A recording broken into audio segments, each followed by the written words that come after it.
کیا ہوا؟ تم آج بہت اداس لگ رہے ہو۔ میرا دل بہت بھاری ہے، مجھے لگتا ہے اللہ مجھ سے ناراض ہے۔ نہیں، اللہ سب کو معاف کرتا ہے، چلو مسجد چلتے ہیں۔ پتہ نہیں کیوں میں اتنا پریشان ہوں۔ بیٹا کیا بات ہے؟ تم بہت اداس لگ رہے ہو۔ بیٹا ہر انسان سے غلطیاں ہوتی ہیں، لیکن اللہ نے ہمارے دل میں ایک خاص بٹن رکھا ہے۔ یہ والا بٹن بیٹا۔ کون سا بٹن امی؟ وہ بٹن ہے استغفار۔ جب دل بھاری ہو بس کہو استغفر اللہ۔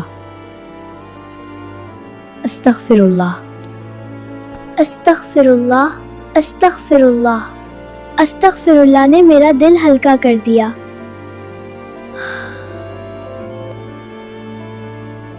اب میرا دل مطمئن ہے، میں دوبارہ ہنس رہا ہوں۔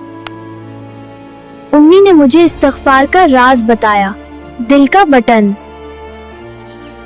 یاد رکھو، جب دل بھاری ہو استغفر اللہ کہو، دل کو سکون مل جائے گا۔ جی شکریہ بھائی۔ یاد رکھیں، زندگی میں جب دل بھاری ہو تو اس تک سب سہاراتی ہیں، لیکن اللہ کی رحمت سے دل کو سکون ملتا ہے۔ ہمیں سیکھنا چاہیے کہ جب بھی ہم گر جائیں تو اللہ سے معافی مانگیں اور استغفار کریں، جس سے ہمارا دل ہلکا ہو جاتا ہے۔